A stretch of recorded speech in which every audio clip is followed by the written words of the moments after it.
우리나라 모든 어머니를 신사임당, 맹자 어머니로 만들어드리는 1등 엄마교실, 뇌과학적 두뇌 맞춤 교육의 알파와 오메가, 지지브레인 파워 연구소가 제공합니다. 반갑습니다. 안녕하세요. 네. 우리 지난 시간까지요, ADHD 아이들의 가정교육 방법, 또 학교생활 지도 방법, 이런 거에 관해서 말씀드렸어요. ADHD 오각형 중에서 가장 기본이 되는 두 가지였죠. 우리 배운 것 중에 한 가지만 복습하고 시작하겠습니다. 이 아이들에게 어떤 말을 자주 하면 학교에 가서 말썽을 더 피운다 라고 했죠. 애들하고 싸우지 마라. 수업 시간에 떠들면 안 된다. 선생님 말씀 잘 들어라. 줄 잘 맞춰 앉아 있어라. 옆에 아이와 잡담하지 마라. 선생님께 질문 너무 많이 하지 말고 쉬는 시간에 너무 시끄럽게 놀면 안 된다. 이런 식으로 훈계하면 아이가 더 말썽을 피운다고 하셨어요. 아유, 진짜 꼼짝도 하지 마라 그 소리네요. 이거 다 지키려면 애가 숨도 안 쉬고 앉아 있어야 되겠어요.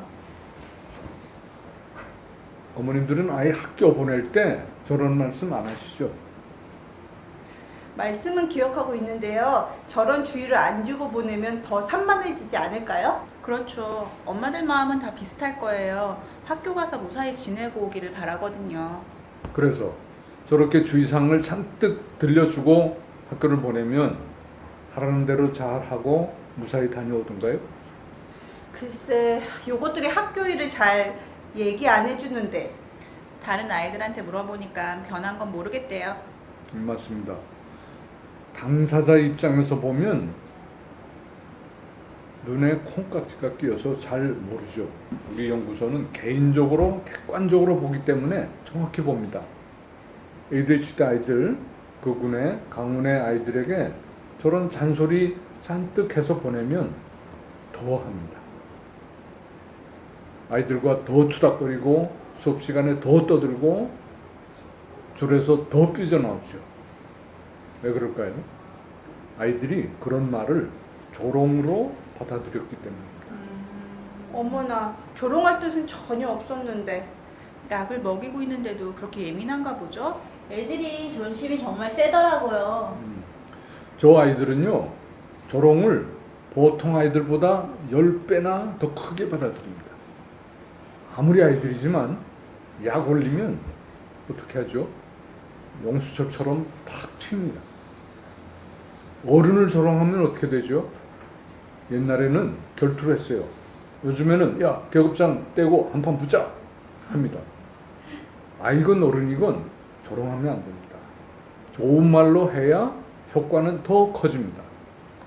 하긴 저부터도 빈정상하면 무슨 짓든 하니까요. 암튼 저 아이들에게는 이래라 저래라 잔소리를 안 해야 되겠네요. 아휴, 그럼 이제부터 무슨 재미로 살죠? 아, 어떻게 살아? 자, 이제 오늘 수업입니다. 오늘 수업은 ADHD 아이들 의식주에 관한 것입니다. 여러분들 혹시 서양의학과 한의학의 차이를 아세요? 아니야. 언젠가 서양의사, 한의사가 단체로 대판 싸웠었죠. 서로 우습게 한다는 공통점은 알아요. 서양의학은 수술을 하고 한의학은 수술을 안 하는 차이인가요? 서양의학은 과학적 실험에 바탕을 두는데 한의학의 바탕은 동양 철학이라면서요. 서양의학은 체질을 고려하지 않고 한의학은 체질에 따라 처방이 다르다는 점인가요? 예, 그렇습니다. 잘 보셨어요. 사람은 서로 다르잖아요. 그래서 처방도 달라야 합니다. ADHD가 딱 그런 경우입니다. 이 아이들은 모두가 극운의 강운의 뿐이에요. 균형 발달이나 좌뇌에는 ADHD라는 현상이 전혀 없습니다. 이런 체질 특성을 모르는 서양의학은 이게 질병이다, 약을 먹이면 된다 하는 것이죠. 이처럼 체질을 모르면 풀리지 않는 문제가 너무나 많습니다. 약만으로는 ADHD가 치료되지 않는 당연한 이유가 숨어 있는 거죠. 그러나 서양의학의 한의학을 접목하니까 문제는 너무나 상쾌하게 풀렸습니다. 뭔데요? 뭔데? 어떡해요? 예, 예를 들면요, 이 아이들이 잘 때 어떻게 자죠? 이불 덮고 자나요? 아니요, 덮어주는 족족 차내던데요. 맞아. 차내기만 하나요? 막 굴러다니는데. 그렇습니다. 이 아이들은 몸에 열이 많습니다. 서양 온도계로는 안 나타나는 열이죠. 한의학 용어로 열이 많아요. 그래서 잘 때 덮지를 못합니다. 만약 방바닥이 또 덥다면 잠결이지만 찬 곳을 찾아 이곳저곳으로 굴러다닙니다. 맞아요. 조금 온도가 낮은 외벽 아시죠? 외벽에 산낙지처럼 이렇게 붙어서 자기도 하는 거, 그런 거 보셨죠? 네. 아, 벽에 붙어 자는 게 조금이라도 시원한 걸 찾아서 그러는 건가요? 아, 이제 알겠네요. 그래서 이 아이들이 밤새 에어컨을 켜달라, 창문을 열어놓고 자자 그러는 거군요. 맞아요, 맞아요. 하도 굴러다녀서 요즘은 꼭 울타리가 있는 침대에 재우고 있어요. 그렇습니다. 그러니까 이 아이들이 잘 때 이불 자꾸 덮어주시면 안 됩니다. 꼼짝 않고 얌전하게 재우려고 하지도 마세요. 안 됩니다. 그렇게 하면 아이가 술 취한 상태가 되어버립니다. 어떤 엄마나 아빠는 아이 배가 차면 안 된다, 뭐 이런 신앙을 가지고 계신 분도 있어요. 그건 틀림없이 엄마 아빠 자신이 아마 그런 배를 가졌을 것 같아요. 밤에 덥지 않고 자면 배탈 나는 배, 그런 배 있습니다. 그게 누군가 하면 파란 사람, 즉 좌뇌인들의 배만 그렇습니다. 빨간 사람은 몸이 시원해야 숙면이 돼요. 이런 얘기는 오늘 처음 듣네요. 사람이 서로 다르다 해도 너무 다른데요. 이런 건 ADHD 약 처방해 주시는 의사 선생님도 모르실 듯 할 것 같네요. 아마 알아도 얘기 안 해줄 것 같아요. 한의학에 끌려다니는 게 싫을 테니까요. 그럴 것 자, 같아요. 민감한 얘기는 그만하시고요. 자, 그렇다면 약 먹이는 아이를 뜨뜻한 방바닥 그런 데 재우면 어떻게 될까요? 열 좀 받지 않을까요? 전기밥솥 안에 뜸 들이는 밥 신세가 되지 않을까요? 그렇죠. 맞습니다. 이 아이들에게 뜨뜻한 방바닥, 훈훈한 침실이라는 것은 술 탱크에 들어앉은 것하고 같습니다. 야단, 조롱, 등짝 스매싱, 수학 공부, 이것만 술이 아닌 거죠. 아휴, 저는 밤새 뜨거운 방바닥에서 지져야 잠을 잔 것 같은데 냉돌에서 어떻게 자요? 땀방을 쓰는 수밖에 없죠. 아휴, 애가 껌딱지라 놔주질 않는걸요? 그럼 엄마가 잔뜩 껴입고 자야죠 뭐. 예, 맞습니다. 엄마가 야구 심판처럼요, 두둑하게 껴입고 주무세요. 이 아이들은 마시는 물도 다릅니다. 사시사철 찬물만 마셔요. 아이들 몸이 뜨겁고 그래서 위도 뜨거워요. 그래서 이 위를 식혀야 합니다. 더운 방에서 재우고 이불 덮어주고 미지근한 물 주는 거, 이거는 정말 무지한 과잉 친절입니다. 이런 과잉 친절을 계속하면 아이가 엄마에게 나쁜 말을 하게 돼요. 찬물 마신다고 할 때 얼음 한 덩어리 넣어주면 참 좋아할 겁니다. 그래서 아이스크림 사달라는 소리를 입에 달고 사나요? 맞습니다. 아이스크림은 이 아이들 열을 식히죠. 또 소진되기 쉬운 칼로리도 즉시 공급하는 역할을 합니다. 아이스크림은 이 아이들에게는 그냥 간식이 아니에요. 밥보다 더 요긴한 음식입니다. 소장님, 이런 강의 자꾸 하시다가 엄마들에게 욕사발 트럭으로 받지 않으실까요? 그러게요. 아이스크림 절제로는 편은 의사 선생님도 많으시던데요. 아이스크림은 서양 음식인데 한의학에 열을 식힌다니까 좀 신기하네요. 저 아실 거예요. 수백 년 전부터 우리나라에도 석빙고라는 거 있었죠. 얼음 창고. 네. 예. 그런 것이 있었다는 사실은 무슨 뜻이에요? 여름에도 얼음이 꼭 필요한 사람이 있다. 그거를 옛날에도 다 알고 인정하고 있었다는 얘기입니다. 아이스크림 절제론을 펴는 의사 선생님들은 말이죠. 필시 어떤 색깔의 사람이라고 생각되세요? 우리 2회 수업 때 말씀드렸는데 대부분 파란 사람들이라고 하셨어요. 얌전하고 공부 잘하고 돈 많이 돈 벌고. 많이 벌고 저는 의사가 돈 많이 번다는 말씀 하지 않았는데요. 의사는 많이 버는 게 아니라 사실은 받을 만큼 받는 거죠. 왜냐하면 보통 사람보다 한 10년은 공부를 더 했거든요. 자, 중요한 건 그분들은 되게 파란 사람, 초록색 사람이라는 거예요. 이런 사람들은요, 찬 것을 많이 먹으면 탈이 나요. 그러니까 자신의 경우에 비춰서 당연히 아이스크림 좀 적게 먹어라 이런 말씀 하실 겁니다. 만약에 의사 중에 강한 운해인이 계시다면 절대 아이스크림 절제로는 펴지 않을 거예요. 왜? 자기가 좋아하니까. 자, 그래서 또 한 번 증명되었습니다. 100명이면 100명 전부에게 통용되는 원리는 없다. 아이스크림 절제론에 해당되는 사람은 3, 40명 정도뿐이다. 그래서 그런지 우리 애는 아이스크림을 하루 5개도 먹고 10개도 먹고 그래요. 아 근데 왜 살이 안 찌죠? 저는 하루 1개만 먹어도 체중이 막 엄청 느는데. 자, 이제는 식사 얘기를 좀 하겠습니다. 식사는 먹는 종류, 그 다음에 먹이는 방법, 이 두 가지를 주의하셔야 합니다. 그 두 가지를 나눠서 말씀드리죠. 우선 먹는 종류에 관한 겁니다. ADHD 아이들 먹는 것도 따로 있나요? 과자만 너무 먹으려고 해서 정말 골치예요. 그렇죠? 근데 어머니들 보세요. 온갖 새들이나 땅 위의 짐승들은 대자연에서 자기들이 먹이를 스스로 찾아 먹습니다.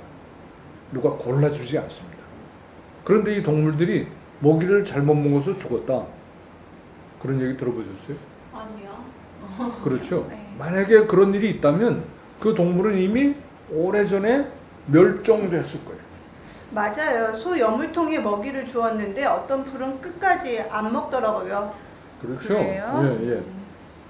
동물들은 자신에게 이로운 먹이만 찾아서 먹는 능력이 있습니다. 이게 동물적 본능이죠. 놀라운 사실이 있습니다. 사람에게도 이런 동물적 본능이 있다. 어느 점이에요. 어른들이 식당에서 어떻게 하죠? 자기가 싫어하는 음식 시키나요? 안 시킵니다. 아니요. 아니요 안 예. 시켜요. 왜 싫어할까요? 소화가 잘 안 되거나 속이 부글거리거나 냄새가 싫거나 먹고 나면 트림이 나거나 심지어는 두드러기가 나거나 뭐 반점이 생기거나 좀 토하기도 해요. 그러니까 안 먹는 거죠. 아, 제가 냉면이나 막국수 안 시키는데 이것도 동물적 본능인가요? 그런 것 같아요. 저는 육개장이나 삼계탕 이런 거 절대 안 먹거든요. 그런데요, 아이들은 어떻게 합니까? 국에서 파를 골라내고 밥에 콩 넣지 말라고 엄마한테 부탁하고 입에 넣어준 음식을 뱉어내기도 합니다. 어떤 과일은 아무리 깎아놓고 갖다 줘도 쳐다보지도 않아요. 왜 이럴까요? 뭐 아이들이 칼로리를 알아서 아니면 그 안에 뭐 영양소가 어떻다 이런 걸 알아서 그럴까요? 아닙니다. 이것이 바로 동물적 본능입니다. 아이들도 자신에게 해로운 음식을 가려내는 능력이 있어요. 그런데 어른들은 이거를 편식한다고 하죠. 그럼 어른 자신은 왜 골라 먹습니까? 근데 편식이란 말은 어느 무식쟁이가 만들었대요. 아마 옛날에 먹을 것이 워낙 부족할 때 나온 말인 것 같아요. 그럼 육식동물은 야채를 안 먹으니까 엄청난 편식쟁이네요. 아, 그렇죠. 물론 아이가 2-3가지 음식만 먹는 경우가 있어요. 뭐 밥하고 깍두기만 먹는다든가 이런 것도 편식이죠. 그런데 이것이야말로 100% 부모님 잘못이에요. 왜 그런가 하면요, 아이는 자기 몸에 이로운 음식을 아직 찾지를 못한 거예요. 근처에 없었기 때문에 찾지를 못한 거예요. 입에 맞는 것을 찾아주기만 해보세요. 2-3가지가 아니고 20-30가지도 먹을 겁니다. 뭐 못 찾으시겠으면 우리 연구소에 오세요. 아이한테 이로운 음식 찾아드릴게요. 자, 아무튼 큰 원칙이에요. 싫다는 음식은 절대 먹이지 마세요. 네. 예. 먹이면 싫다는 거 먹이면 키가 안 크고 대뇌 발달도 늦어지고 질병에도 취약해집니다. 또 각종 피부 이상이 생기고 설사, 변비, 만성 이질, 아토피, 감기, 고열, 두통 등등이 찾아와요. 여러분 의식 동원 또는 약식 동원 이런 말 들어보셨죠? 네. 예. 의학과 음식은 그 군원이 같다라는 뜻이에요. 그러니까 어머님들 세상이 무너져도 우리 엄마들께서는 아이들에게 해로운 음식 절대 먹이지 마시기 바랍니다. 6.25 이전에 먹을 것이 20가지였다면 지금은 1000가지도 넘습니다. 1000가지 다 먹어야 돼요? 그래야 편식이 아닙니까? 어떡하죠? 저는 아이에게 싫다는 거 강제로 많이 먹였는데 이미 대뇌 발달이 늦어져 버렸군요. 뭘 그렇게 강제로 많이 먹였어요? 한우갈비, 연평도 조기, 알라스카 연어. 비싼 것만 먹이셨네요. 그랬죠. 돈도 많으신가 봐요. 하여튼 여러 가지 중에서 아이 몸에 유익한 것만 골라 먹이세요. 이제 1000가지나 되기 때문에 그 중에 50가지만 골라 먹여도 영양소, 칼로리 아무 문제 없어집니다. ADHD 아이들, 그군의 강운의 아이들에게 공통적으로 좋은 음식 제가 몇 가지만 말씀드리고 넘어가겠습니다. 첫째는 이 아이들에게 좋은 거 밀가루 음식입니다. 밀가루요? 밀가루 음식이 성정이 차거든요. 빵, 국수, 피자, 라면, 과자 이렇게 밀가루가 많이 들어간 것은 이 아이들에게 다 좋습니다. 싸구려가 아니냐 하는 분도 계신데 그 아이 잡을 말씀이에요. 값이 문제가 아닙니다. 둘째는 돼지고기인데요. 이것도 찬 음식이에요. 돼지고기에 관해서 뭐 이상한 편견을 가지고 계신 분들이 좀 있는 줄 알아요. 그럴 수도 있죠. 그러나 그게 100명 전부에게 다 해당되지는 않습니다. 돼지고기가 유익한 사람도 있다는 거죠. 문외가 강한 아이들에게는 돼지고기가 정말 좋은 음식입니다. 그러니까 삼겹살이든 목살이든 뭐 햄이든 충분히 주세요. 라면이요? 돼지고기요? 아휴. 말씀하시는 이런 음식은 ADHD 아이들에게 특히 유익하다 그 말씀이죠? 네, 맞습니다. 그 밖에도 많습니다만 여기서 이제 일일이 다 10가지는 못하고요. 원칙만 기억하세요. 편식이란 없다. 아이가 좋아하는 음식이 보약이다. 저번에 우리 ADHD를 어떻게 풀이하자고 했죠? A, 아티스틱, 예, 예술적이다. D, 데어링, 예, 과감하다. H, 핸드 터킹, 예, 몸으로 말한다. D, 드리머. 드리머. 예, 꿈이 있는 사람이다. 자, 오늘 수고하셨습니다. 절판되었던 책이 다시 나왔습니다. 많은 학생을 가르치는 선생님들께서 서로 다른 아이들의 머리를 이해하는데 안성맞춤이 될 것 같습니다. 개정판 너 때문이 아니고 내 때문이야. 프리윌입니다.